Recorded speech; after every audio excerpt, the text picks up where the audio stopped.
성도 여러분, 안녕하셨습니까? 지난밤에도 인도하신 하나님의 은혜를 찬양합니다. 9월 3일 만나의 아침 새벽기도를 기도로 시작하겠습니다. 하늘에 계시는 사랑이 많으신 아버지 하나님, 오늘 저희에게 하나님의 귀하신 십자가의 은혜와 능력을 통하여 새 생명 주신 것 감사합니다.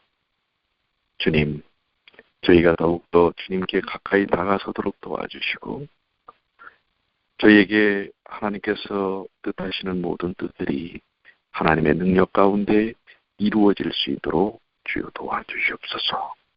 세상은 더욱더 어둠 가운데 치닫고 있습니다. 그러나 하나님의 백성들이 더욱 깨어서 주님의 말씀과 주님의 능력과 주님의 은혜를 힘입어 주의 사명 감당할 수 있도록 주여 도와주시옵소서. 오늘도 주님 친히 저희와 함께하여 주시고 주님을 바라보게 하시며 주님의 능력을 체험케 하여 주시옵소서.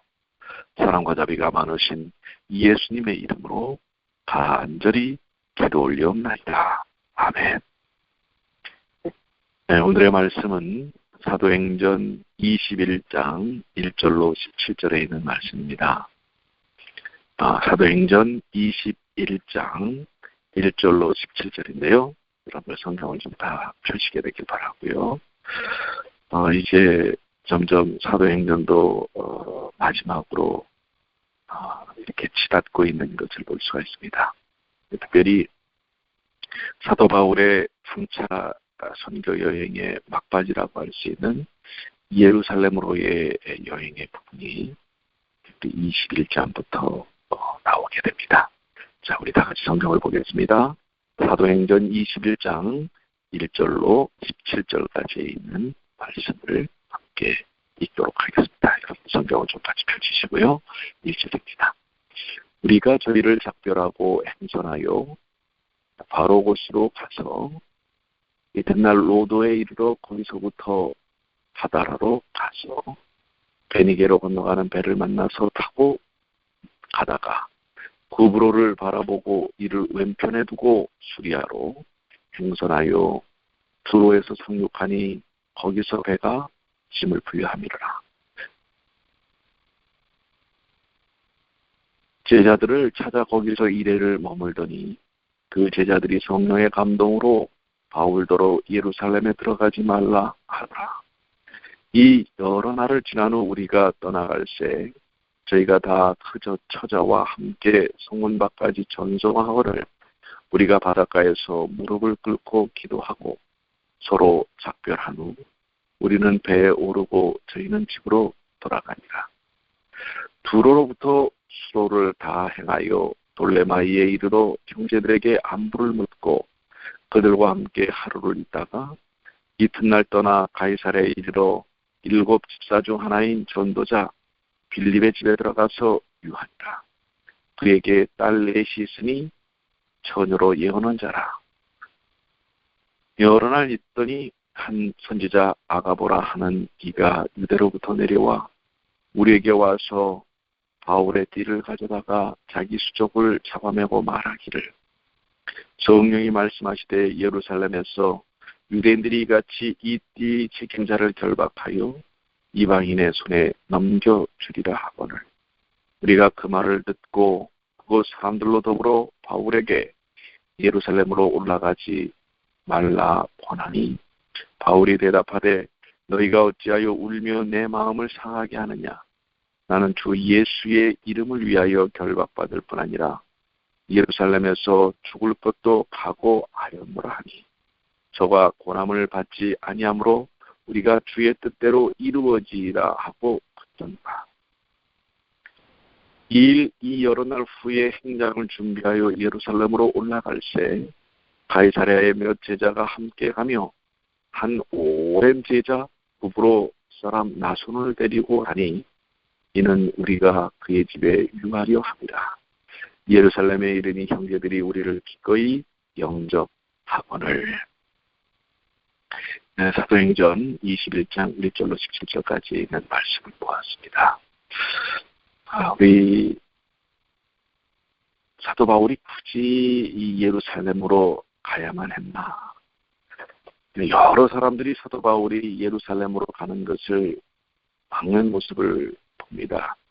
특별히 성령의 감동을 받은 제자들이 사도 바울이 예루살렘으로 가는 것, 또 선지자 아가보가 바울에 대한 어떤 예언을 하죠. 그러면서 예루살렘으로 가지 말라고 합니다.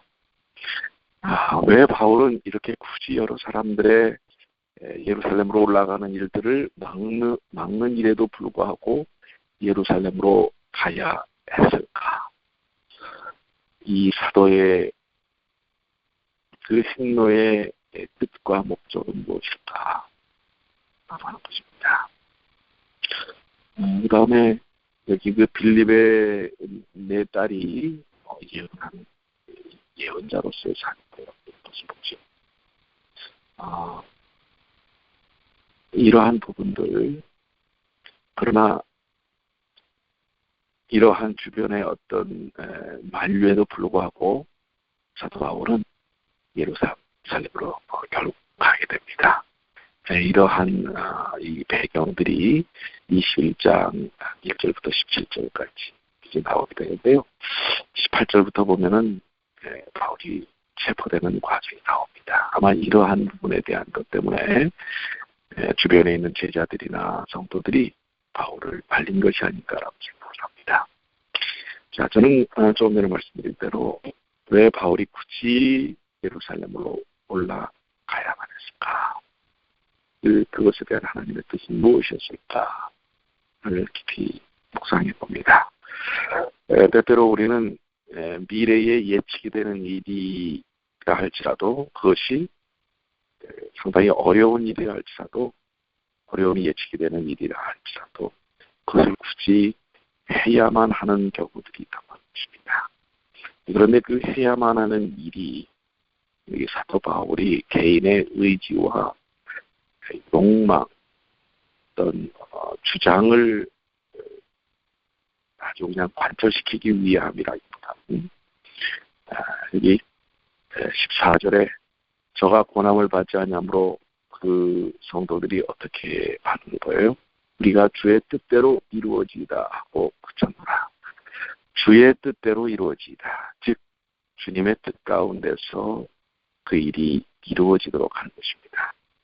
앞날에 대한 그 결과가 매우 어렵고 고난스럽고 핍박이 다가오는 그런 일이라 할지라도 사도 바울은 13절에 이렇게 대답합니다. 너희가 어찌하여 울며 내 마음을 상하게 하느냐. 나는 주 예수의 이름을 위하여 결박받을 뿐 아니라 예루살렘에서 죽을 것도 각오하였노라. 이것이 바로 사도 바울의 결심이요 결단이라고 말할 수가 있겠습니다.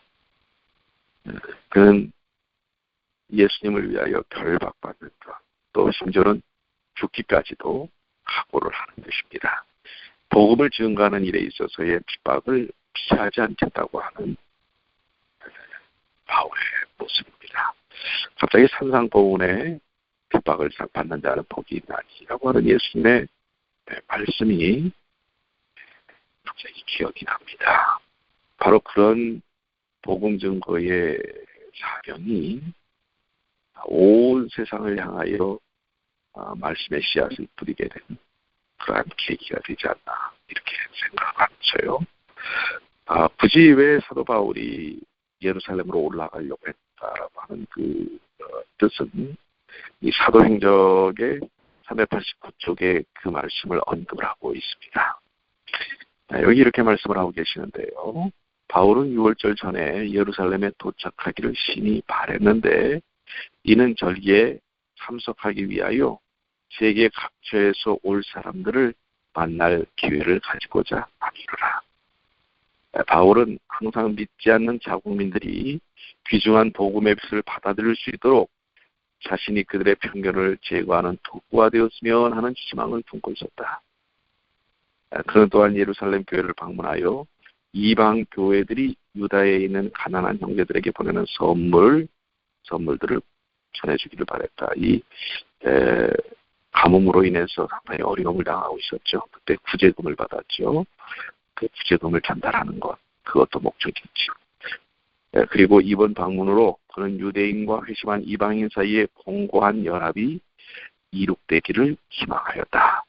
지금 6월절을 통해서 흩어져 있던 유대인들이 다 예루살렘으로 각국에 있는 아직 복음을 듣지 못한 많은 이들이 모일 때 그들에게 복음을 증거하려고 하는 것이 첫 번째 사도 바울의 뜻이었고요. 그리고 그 복음이 확산되는 데서 자신이 살신성인의 핍박을 받고 투옥이 되더라도 지금 왜냐하면 그리스도인들을 핍박하는 일들이 이미 아주 강화가 됐고요. 거기에 가장 핵심적이라고 할 수 있는 바울이나 베드로나 이런 우리 선각자들에게 이미 체포 명령이 되어져 있는 부분이기 때문에 그렇습니다. 그럼에도 불구하고 오히려 복음의 도구가 되기를 바랬던 것이 바울의 마음이었다고 하는 것입니다. 복음을 증거하는 일에는 이런 고난과 어려움들이 있을 수 있습니다. 우리가 지난주 또 전주 하나님께서 우리에게 부요에 대한 말씀을 주셨는데요. 우리가 이제 오해를 할 수가 있어요. 믿음을 지키고 살면 다 이 땅에서 편안하고 풍성하고 풍요롭게만 되는 것인가? 됩니다. 그러나 종국적인 부요와 풍요는 하늘에서의 것이라고 말씀입니다. 이 땅에서 사단이 존재하기 때문에 사단은 하나님의 백성들을 위해하려고 하는 노력을 합니다. 그렇기 때문에 핍박이 오고 복음이 증거되는 일들을 막으려고 하는 것입니다. 그렇기 때문에 부요의 진정한 궁극적인 개념은 하늘에서의 부요이고 이 땅에서도 믿음을 가진 자들은 핍박이 와도 영적 부요를 체험하게 되는 것입니다. 그렇기 때문에 사도 바울은 바로 그런 부분에 대한 믿음의 확신을 가지고 자신이 복음을 증거하는 일에 빗거름이 되기를 원하였다는 사실이죠. 그래서 제자들이나 성도들이 굳이 예루살렘으로 가는 것을 막을지라도 예루살렘의 복음의 역사가 있기를 확신하고 기대했기 때문에 예루살렘으로 가는 것입니다. 자, 우리는 어디로 가야 할까라는 생각을 좀 합니다. 우리도 참 척박한 도전들을 많이 받습니다. 복음을 증거하는 일에 많은 도전을 받습니다.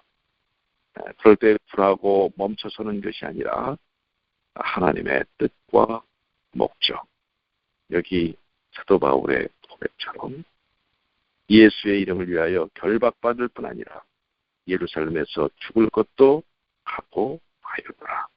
이런 각오가 오늘 저와 또 여러분들에게 필요되는 것이 아닐까, 이런 생각을 하게 됩니다.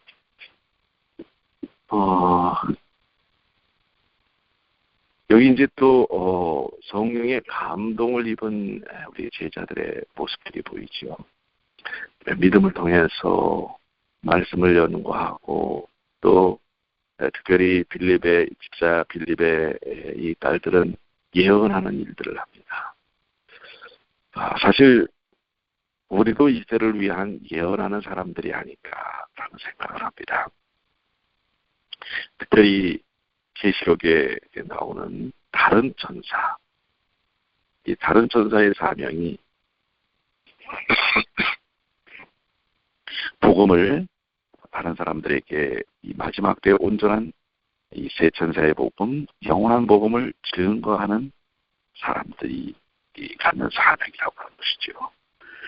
초대교회의 복음이 오고 느리게 증거될 수 있었던 것은 이렇게 깨어있는 성령의 감동함을 입은 사람들이 있었기 때문이라고 하는 것입니다. 오늘도 성령의 감동, 특별히 초대교회의 성령의 감동은 이른비 성령 역사의 감동이라고 한다면 오늘 이 시대에 우리에게 필요되는 성령의 감동은 늦은비 성령의, 즉 추수를 맞추기 위한 영혼의 추수를 맞추기 위한 이름 늦은 비 성령의 역사라고 하는 것입니다. 여러분들 봄에 씨앗을 뿌리고 씨앗이 이제 싹을 틔우기 위해서 봄비가 내려야 촉촉히 내려야 싹이 틉니다. 그러나 가을에 아주 좋은 햇볕이 있다 할지라도 수분이 정상적으로 공급되지 않으면 이 나달들, 곡식들은 쭉정이가 되고 마는 것입니다. 그래서 추수기 전에 추수를 위해서 알곡이 꽉 차도록 이 늦은 비가 내려야 됩니다. 그게 바로 늦은 비 성령이거든요. 이제 주님 오시게 되면 알곡은 곡간으로, 쭉정이는 불에 태우는 것입니다. 개인적인 늦은 비 성령의 역사들이 체험되어지는 것입니다. 그리고 집단적인 늦은 비 성령의 역사가 있을 것입니다. 지금 현재는 우리가 개인적인 늦은 비 성령의 역사를 체험해야 합니다. 그래서 우리의 심령에 촉촉히 늦은 비가 내려서 우리가 주님의 알곡으로 채워지는 일들이 이루어지고 또 그 늦은 비의 역사를 통해서 하나님의 복음이 이웃에게 또 우리의 선교지 이 뉴욕 도성에 복음이 나눠져야 하는 것입니다. 오늘 이러한 역사가 우리 초대교회에서 일어났던 것처럼 오늘 우리의 삶의 현장에서 이루어지게 되기를 간절히 축원합니다. 저는 이제 마음에 결심을 하는데 그것은 하나님의 뜻이라면, 아니 하나님의 뜻을 따라 어떠한 결과가 예측이 돼도 주의 뜻을 의지하여 심지어는 핍박과 결박과 죽을 것을 각오하고 그 일을 해야 되겠다라는 결심을 하게 됩니다. 참 쉬운 결심이 아닙니다. 우리의 삶의 일상을 다 때로는 뒤로 할 수 있습니다. 사도 바울은 자신의 몸을 불태워 마지막 복음 사역이 온전히 증거되기를 원하였습니다. 자신이 폭탄의 기폭제가 되기를 원했습니다. 그래서 복음이 온 우리에 확산되는 그러한 정말 중요한 계기가 되기를 원했다고 하는 것입니다. 저도 그렇게 되기를 원합니다. 여러분들은 어떠십니까? 오늘 우리가 함께 했던 말씀들을 통하여 때로는 주변 사람들이 다 말리지만 그러나 하나님의 뜻에 의하여 의지를 세워야 할 것들이 있지 않은가요? 오늘 우리가 어디에 우리의 뜻을 두어야 할 것인가 한번 저도 여러분도 생각해 보시면 어떻습니까? 우리 주님께서 우리에게 들려주시는 음성은 어떤 것입니까? 오늘 저는 다시 한번 여기 사도 바울의 고백과 또 그것을 대하는 우리 성도들의 태도를 다시 한번 여러분에게 소개하고 싶습니다. 13절 바울이 대답하되 너희가 어찌하여 울어 내 마음을 상하게 하느냐. 나는 주 예수의 이름을 위하여 결박받을 뿐 아니라 예루살렘에서 죽을 것도 각오하였더라. 아니 저가 고난을 받지 아니므로 우리가 주의 뜻대로 이루어지다 하고 붙였노라. 사도 바울의 각오와 또 이것을 대하는 성도들의 태도, 우리가 주의 뜻대로 이루어지다 하고 오늘 주님의 뜻대로 이루어지는 하루의 삶이 되길 바랍니다. 주님의 뜻이 무엇인지 각자 묻는 그리고 듣는 하루가 되기를 바랍니다. 오늘도 주님 안에서 주님의 뜻 가운데 각오와 결심을 새롭게 하는 저와 여러분이 되기를 소망합니다. 기도하시겠습니다. 하늘에 계시는 사랑이 많으신 아버지 하나님, 오늘 사도행전 21장을 통해 주님 친히 말씀하셨습니다. 사도 바울이 분명히 예루살렘에서 어떠한 일들이 일어날지를 알면서도 예루살렘으로 굳은 각오를 가지고 갔던 것은 하나님의 뜻 가운데 복음이 온 우리의 증거되길 원함이었습니다. 자신의 일신의 문제는 중요하지 않았습니다. 오히려 그것이 복음의 밑거름이 되기를 원하였습니다. 아버지 하나님, 오늘 우리가 복음을 전가하는데 이런 결단이 있을 수 있도록 도와주시옵소서. 이런 결의가 바로 복음을 확산시키는 늦은 비의 역사를 경험하게 하는 것입니다. 아버지 하나님, 이름이 성령의 역사가 있었던 초대교회처럼 오늘 저희들을 깨워주시고 주님의 뜻 가운데 서는 일을 통하여 늦은 성령 역사가 이루어질 수 있도록 주여 도와주시옵소서. 아버지 하나님, 초대교회 위기 가운데서 그 교회를 세우셨던 하나님의 능력이 이 마지막 때의 모든 교회들이 위기 가운데 있습니다. 아버지 하나님, 그 위기를 오히려 복음의 각오와 결심으로 맡겨진 사명을 담당하는 귀한 역사로 바꾸는 주님의 귀한 자녀들과 교회가 될 수 있도록 도와주시옵소서. 오늘